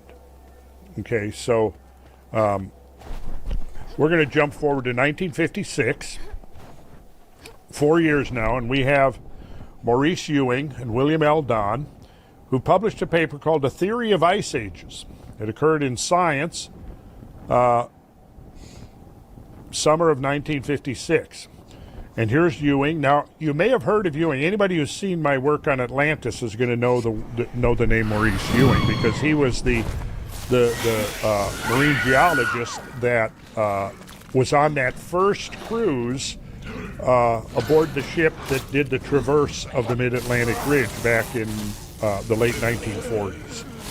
And I have quoted extensively from a 48 expedition, a 49 expedition that Maurice Ewing was the head of, that appeared in National Geographic magazine. So if you're interested in that, then I would definitely say go procure my lectures on Atlantis. And in those lectures, I try to steer away from the fringe, the woo-woo stuff, and just get down to the hard geology and ask the question, does the hard geology, is it consistent with what Plato describes? That's what we get into. Okay. Well, we'll provide that link to that lecture. Yeah, good. So here, this is Maurice Ewing. Here's one. I guess he was pretty much younger here. Yeah, so he was like one of the founding fathers of marine geology. Okay, so Maurice Ewing, William Don, A Theory of the Ice Ages. The data show that this fairly abrupt increase in temperature in the surface layers of the Atlantic Ocean about 11,000 years ago was the most significant temperature change of the past 60 to 80,000 years. Okay, so what now he's accessed some of the preliminary radiocarbon dates, and he sees that there is an increase, and he calls it a fairly abrupt. It's a fairly abrupt increase in temperature. Right. Because he's being conservative, I assume. Absolutely, because in 1956, uniformitarianism or strict gradualism dominated all discussion virtually or thinking about earth change, global change, climate change, environmental change, et cetera, and anything postulating catastrophe was considered to be definitely fringe or pseudo or whatever. So what he's saying here is that there was a fairly abrupt increase in temperature in the surface layers of the Atlantic Ocean about 11,000 years ago, but they were able to determine that it was the most significant temperature change of the past 60 to 80,000 years, although similar changes occurred earlier in the Pleistocene. We suggest that the alternating warm and cold stages of Pleistocene climate are the effects of fairly abrupt alternations between warm and cold conditions of the upper layer of the Atlantic and Arctic Oceans. And we're going to get into that because the ocean stratification that presumably resulted from a large influx of fresh water from the melting glaciers is potentially being repeated today by the melting glaciers. And the melting glaciers, it is claimed, would cause an interruption in the thermohaline circulation. The warm waters being carried up nearly to Scandinavia, dumping their warmth and then densifying because cold water is heavier than warm water, and then sinking down to becoming deep water, and then that deep water circulating back to the equatorial regions where it picks up more heat in this never-ending cycle. Well, I'll say this. The amount of melting that's going on now is minuscule compared to the rates of melting that ended the last ice age and ultimately saw the elimination of something like 6 million cubic miles of glacial ice piled up on the continents that are no longer there. Okay, so then, but they conclude, they have to say this. In spite of the fact of the evidence that they're looking at, they say this, and this is Maurice as a younger man here. He says, the theories of the origin of the Pleistocene glacial climate and of the glacial and interglacial stages proposed here are in complete harmony with the doctrine of uniformitarianism. No external influences or catastrophic events are required to initiate or maintain these conditions. Oh, there was a fairly abrupt changes. However, we are not willing to go. Yeah. We're not willing to backtrack to catastrophism. That seemed to be the perspective of virtually every geologist or founding father of geology back in the 1800s. So, do you think he believed otherwise? Well, at this point, he may have been having questions, but he's making it clear that what he's proposing here is not going to be in contradiction to the well-entrenched doctrine of gradualism. Right. Right, but I'm asking you, do you think he might have personally, like, I think, was he pressured yes, into making this public statement as opposed, and personally, he might tell his friends? I do, because look, he says fairly abrupt. Right. So right. he's acknowledging that, but he's not willing to go full circle back to catastrophism. Right. So he's saying, well, it's fairly abrupt, but really no external influences or catastrophic events are required. All right, this is 1956.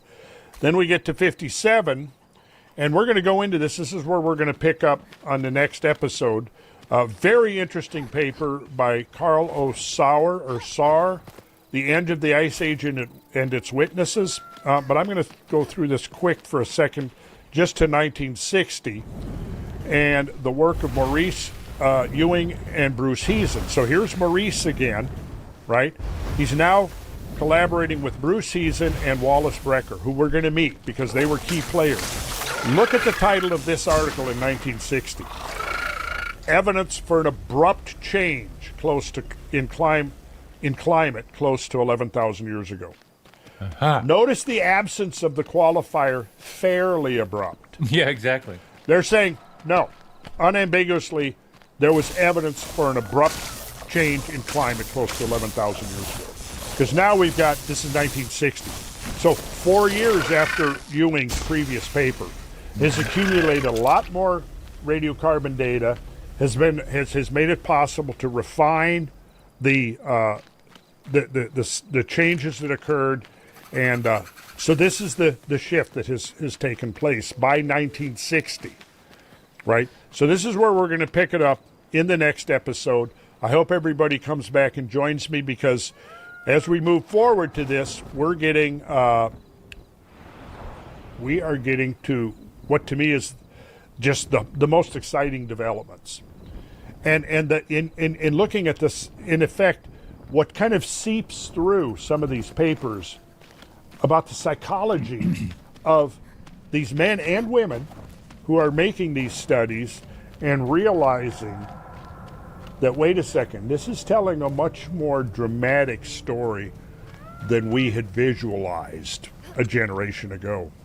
Do you know what? A lot of people will know the difference between, or the controversy between gradualism and catastrophism, but a lot of people won't. And I realize so far in the series, we haven't really explained, like, what that is. Do you have before we end this episode, could you explain to those who are not aware of the controversy between those two camps, just exactly what that is and why? I mean, which is totally relevant to why what you're talking about right now is so important. Well, there's uniformitarianism is a powerful tool for understanding the past. It's basically the tagline of it is the present is the key to the past. And what you do is when you're trying to decipher archaic landscapes and you're looking prehistoric landscapes of which there is no record, the first thing you do is go, okay, is there a modern analog to that?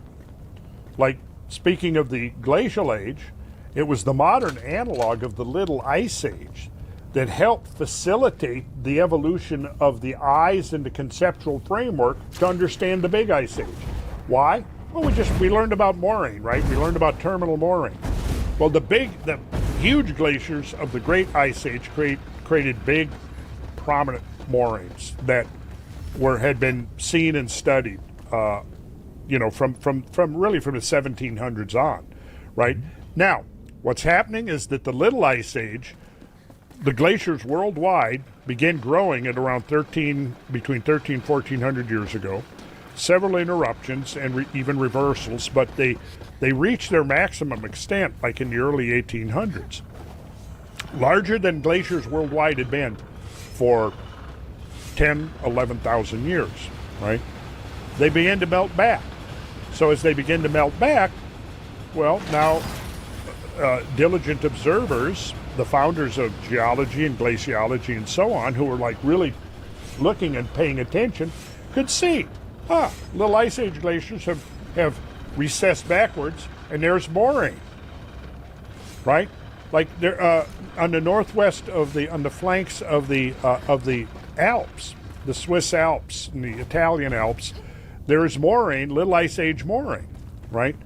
Now you go out beyond that another 20 miles or so, there's another moraine which is bigger, that's basically the same thing, just a larger version of it. So, look, we've seen the Little Ice Age glaciers creating this moraine, receding backwards, and now out here on the plain, 20, 30 miles from the alpine front, where the Little Ice Age moraine is, you've got this big deposits of moraine. And not just the moraine, but all the other evidence of the presence of masses of glacial ice. They put it all together and realized, well, gosh, at one point the glaciers were even way bigger than they were during the Little Ice Age. So just as the Little Ice Age helped to evolve the eyesight and the conceptual framework to see and understand the Big Ice Age. Now, catastrophism was basically when you had the founders of geology going out, and this is William Buckland, Cuvier, Sedgwick, Rodney Murchison, Humboldt, the list goes on. They were virtually all catastrophists. They looked at the landscape unencumbered by dogma and doctrine. And what they saw... What time frame was that? Oh, we're talking early 1800s to, a few decades post-Civil War. Because what happened between the end of, say, American Civil War and the turn of the 20th century is that geology became established institutional study, right? So when geological science was being incorporated into academic curricula, what they were looking for was this framework that they could use, and the framework was drawn from the work of Charles Lyell, who was the one who basically codified and popularized the uniformitarian concept, which, however, eventually became dogma in that, here's why it became dogma. And Lyell was building upon the work of William Playfair. think it was William Playfair, who was building on the work of James Hutton. James Hutton was in a position where he was able to see the evidence now that the world was much, much older, right? When you're looking at the belief that the world is 7,000 or 10,000 years old, whatever those landscape features are out there, they all have to be formed within that ridiculously constricted framework. Well, with the advent of the Huttonian chronological model of the Earth, it's now many, many times older. What that did is allowed geologists, incipient geologists, to go, well, now we don't have to cram everything into 10,000 years. We've got hundreds of thousands or now even millions of years to accomplish this. So we don't need catastrophes anymore, that we can throw that out with the Bible and Noah's flood. Because now we've got a concept that everything is happening incrementally, one grain of sand, one drop of water at a time, over these huge, vast spans of time. And given enough time, yeah, one drop of water, one grain of sand is going to be able to accumulate a whole lot of geomorphic work, right? And they pretty much threw out the baby with the bathwater. And so I cut you off before. You were just about that early group of catastrophists. You were just about to say what they saw, and then I kind of interjected a question. Okay, what they saw was, in their minds, evidence of processes unlike those occurring today. Right. And we'll be showing examples of that. I actually, if you recall, when the new website gets launched, I've got that series already written about the history of early catastrophist geologists and what they believed and what they saw and how they interpreted it. Now, they didn't all see it eye to eye, of course. Of course. But post-Civil War, what happened was Lyellian gradualism came to dominate the discipline of geology and how it was taught in universities. And it became unscientific to invoke processes to explain things that happened in the past that we don't see happening today. That's where it became dogmatic. Well, why? Why did they introduce this dogma and this unscientific approach to something so important? Well, it was half scientific because the reference to today's process is very key to understanding half of the concepts of change, right? Mm-hmm. But what I'm maintaining is it was only half. The other half is that you have to look at what's going on today. When you look at a meandering river, when you look at an earthquake, when you look at a volcanic eruption, whatever it might be. You look at a forest fire, and then you see that the forest fire burns all the trees off of a slope, and now there's nothing to retain the surface runoff, and so now you have erosion that occurs that wouldn't occur if the forest was still there. And that erosion creates gullies, it creates outwash, etc. So we can observe things happening today, absolutely. And we can extrapolate from that, and it's a tremendously powerful tool. Where they went wrong, I think, is that by putting this straitjacket onto thinking and saying that anything that is explained not by reference to modern processes or rates is unscientific. Now, why did they do that? Well, I think it was part of the outcome of this, the controversies between science on the one hand and religion on the other. Mm-hmm. Because with the birth of modern science coming out of the scientific Enlightenment, those gentlemen had their feet in two worlds. One world where intellectual inquiry is believed in and promoted. On another hand, where if you disagree with church doctrine, you're a heretic. Mm-hmm. And there were consequences. That was still going on in the 16 and early 1700s, right? Mm-hmm. It was still going on in the time of Kepler and Newton and Galileo and Tycho Brahe and all those guys, right? Mm-hmm. Mm-hmm. So I think that's part of it, is that we want to science has got to get away from religion and the dogmas imposed by theological belief systems.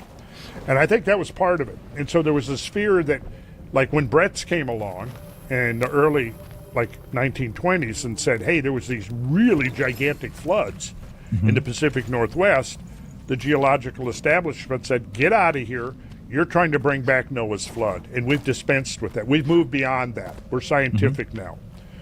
Well, there's a lot to say about that. Eventually, of course, Brett's was vindicated. There were really giant floods.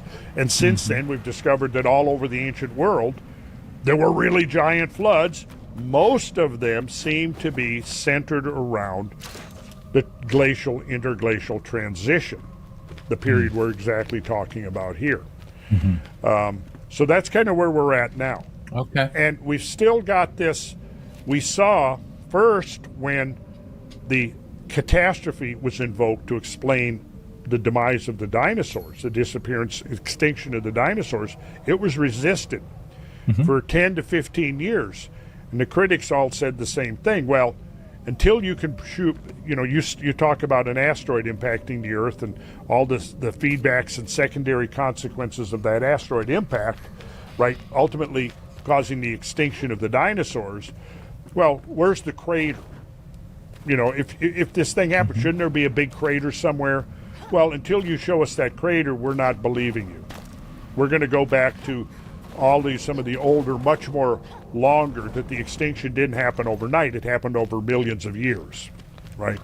Well, eventually in the early 90s, the crater was found. Throughout the 90s, it was dated, redated, and it turned out that it was exactly precisely at the Cretaceous Tertiary boundary, right? So eventually now virtually all scientists have accepted that the asteroid impact was real, with the implication that the extinction of the dinosaurs was very quick. It was not something that took place over the millions of years. Fast forward to 2007, which is where we're headed for. What happened in 2007? Well, the events of the Younger Dryas that was proposed were triggered by the impact of something from space. That's still controversial now. And there was, I believe, a very knee-jerk reaction to it, and I'll show why. I think as we move forward through the timeline and we get there, I'll show why I think that it was a knee-jerk reaction. And basically you had the gradualists who at that point controlled the narrative, because here's the difference between the dinosaur impact and an impact happening 11 or 12 or 13,000 years ago is 66 million years ago, well, no humans around. It was much more of academic interest rather than pragmatic interest to our own times. It's a totally different matter when you come up to the time in relatively recent human history when we modern humans lived on the Earth, and we're only going back twice the distance of the beginning of civilization. We go back to the beginning of civilization between 5,000 and 6,000 years ago, the first appearances of civilization on Earth, and we go that far back again. Well, now we're right back there at the end of the Younger Dryas, basically, and all of those events that happen. Well, those events have implications for discussions of climate change that's going on right now, because all of what we're talking about now, the rapid recession of the ice that we're talking about here, there's no agreement, there's no consensus on that, what actually happened. There's a lot of different ideas. Some of them have more merit than others, but there's no consensus. And yet we're being told, and we now know from precise dating, multiple cross-checking of multiple dating methodologies, that there were climate changes that happened extremely fast. And they were much greater than anything we've seen in the last couple of centuries. And they happened just, at the end of the last ice age. Now, and there have also been pretty extreme changes that have occurred, now we've discovered, in the Holocene itself.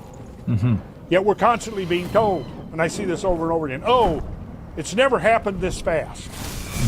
Well, if somebody says, oh, it's never happened this fast, they have no idea what they're talking about. And there's lots of people saying that. Well, what's different here now from climate change? What's different here between man-made climate change and natural climate change? Well, it's never happened this fast. Well, I'm sorry, but you have no idea what you're talking about. That's not true. Not true. No, that's not true. And we're going to be exploring that in depth right here, and that's part of why we're doing this. So on Right. that note, I think we better adjourn. Okay. We're trying to keep these episodes concise. Well, that was a good discussion just to get the context of the different camps, and to make sure that people understand the difference between gradualism, catastrophism, why it's important, what the difference is, and where we are right now. Gradualism still has a hold on our education system and on society today. Yes, because only within the context of gradualism can you claim that there is now an anthropogenically driven climate crisis. Right. Which is a problem. All right, we'll leave it right there. We'll leave it right there, and we're going to pick this up in our next episode. So stick with us, and I hope you're having as much fun as we are. I know I am. Me too.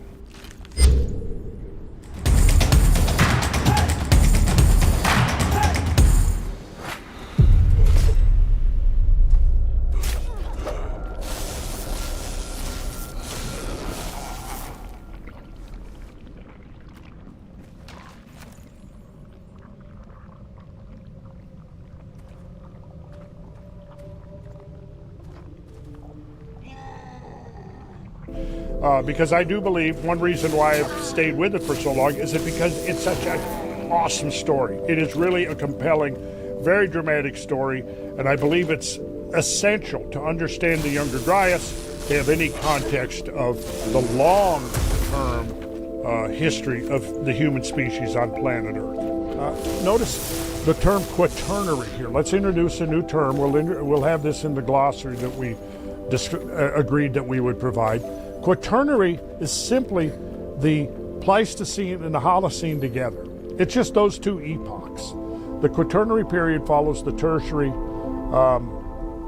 and because originally the Quaternary was divided into four. That's where the name comes from. But now, based upon the division epochs, you have the Pleistocene epoch, the Holocene epoch. Together, they are the Quaternary.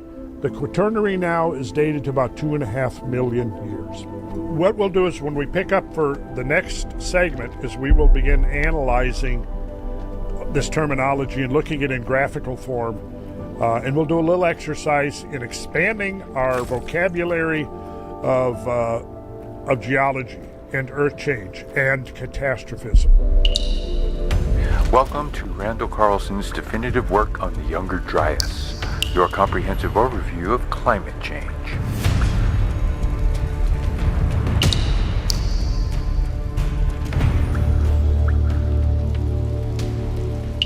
Greetings. I'm Randall Carlson, and I'd like to welcome you to another episode of Squaring the Circle, where we are not afraid to challenge sacred cows, ask politically incorrect questions, cut through the smog of propaganda, and connect the dots that are being deliberately ignored by the status quo.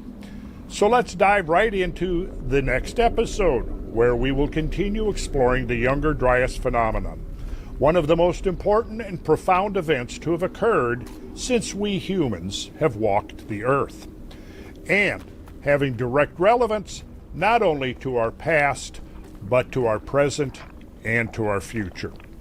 Joining me in this intellectual pursuit is my friend and colleague Mike Robertson, founder and CEO of HowTube.com, a video sharing platform dedicated to education and learning. Hello, Mike. Well, hello, Randall. Good to see you. And likewise, I'm excited for the next learning experience of the Younger Dryas. And tell us, where did we leave off? Well, okay. Good question. Let's see. We'll just go right back to the last slide we looked at here. And, all right. A kettle pond in Finland. We were looking at kettle lakes. And why were we looking at kettle lakes? Well, because kettle lakes were associated with the deposits that showed that there had been a glacial period, because the kettle lakes, we learned, were produced by big blocks of glacial ice, dead ice that was strewn over the landscape after the destruction and the recession of the ice sheets. And so we have the till Remember till? What till is? Till is the ground up mass of material that the glacier produces when it grinds over the land, pulverizing everything in its path, right? Okay, so you have the till, the stuff at the bottom, and that clearly shows that it's cold, that it's part of a glacial age. In the top of the till, you had a clay layer, a finer sediment that had been deposited directly by the melting glaciers, and in that layer you had the depressions that were produced by the big blocks of ice being not submerged, but embedded into the layer. So when that ice melts, it leaves a depression in the material underlying, the substrate, we would call it, like the stratum that's below, substrate, right? So now this creates a very distinct feature in the landscape, a kettle lake. So that's what we're looking at right here. So at one point, this would have just been a massive subglacial material with some glaciofluvial deposits on top, okay? And sitting in that, embedded, is this block of ice. And the block of ice melts, and it leaves these pits, these depressions like this. That's what creates these kettle lakes. So you can see here, you've got a steep slope in. This is all that till material comprising that you see exposed here. Okay, so then we went on to this graph where we're learning some additional nomenclature and getting a kind of a broad perspective through this graphic. So notice what we got up here at the top. We've got a recently calved ice block. Now, calving is that process where at the edge of a glacier margin you have blocks of glacial ice breaking away from the main mass, right? When you have a glacier that encroaches upon a body of water, whether it's a large lake, whether it's a sea, whether it's an ocean, everybody I think has seen videos of the big icebergs falling away from the glacier front and then floating away, right? So that's what calving is. Calving is this breaking apart of the pieces of glacier from the main glacier mass. So it says here there's a recently calved ice block. So here's your glacier, and see that you've got this little excavation right here. So the idea is that this block just broke away here. And then you've got ice block buried by sediment here in this sediment, right? You've got this stream, this glacial meltwater stream coming off this way. So you have ice block buried by sediment not only here beyond the limits of the glacier, but you also have it here in the pile of till piled up at the glacial snout that's called moraine. So this would be terminal moraine right here. And this is one of the key indicators to early geologists that there had been a great ice age. Let's go down to the next one. Let's see. So here it says, ice blocks calve off glaciers and become buried by sediment. When the ice melts, a kettle forms. Now, a kettle doesn't necessarily have to have a lake in it, but oftentimes it does. So here you have kettle lake, and here you have just a kettle hole. And then you have knob and kettle topography. Well, that's because, again, the glacial material is not going to be a nice smooth, like somebody's come and, screeded it and made it nice and smooth. It's going to be lumpy. And then eventually organic, you'll get soil that'll form on top, and that stuff will grow, but underneath that is the lumpy piles of till. And then you can see right here, it's showing this, and here you've got your knob and kettle topography right here. So you can see the knobs, you can see the kettle lake, make the surface of the moraine in Yellowstone Park, Wyoming, very hummocky. So this is Yellowstone. If the water table is high, kettles fill with water and turn into roughly circular lakes. And then we have drumlins. And we're not going to spend a lot of time on drumlins because, initially. At some point, we're going to spend a lot of time on drumlins because I think drumlins are one of the most important keys to understanding this whole process of deglaciation and what it involved. But anyways, we can introduce this term to our vocabulary. And you see here, it's showing an ice block, a glacier mass here, showing it kind of transparent, showing the direction of flow. And then down here, you've got the, as it says, the formation of a drumlin beneath the glacier. And it's showing the flow direction here of the glacier. So here's your drumlins. This is your glacier. Then if you look over here, here's drumlins dominate this landscape near Rochester, New York.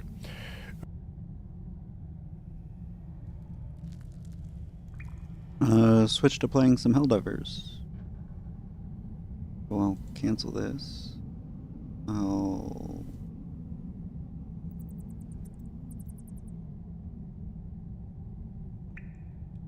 Yes.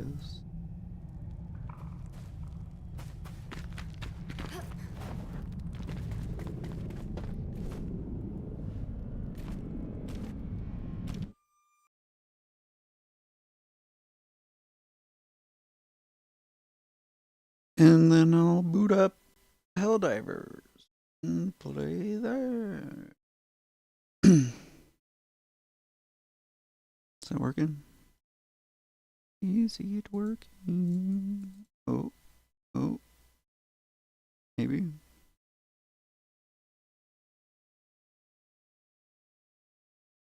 You can do it. There we go. And then I go here and go. Allied destroyer has joined squadron.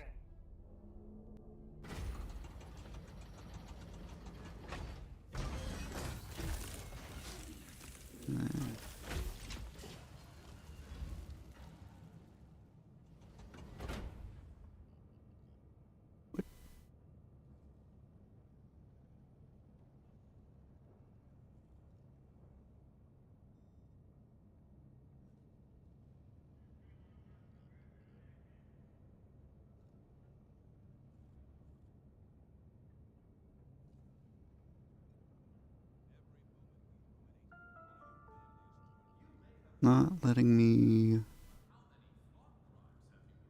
do that. I'm going to stop the stream real quick, and then it'll be back as soon as I get this new stream set up.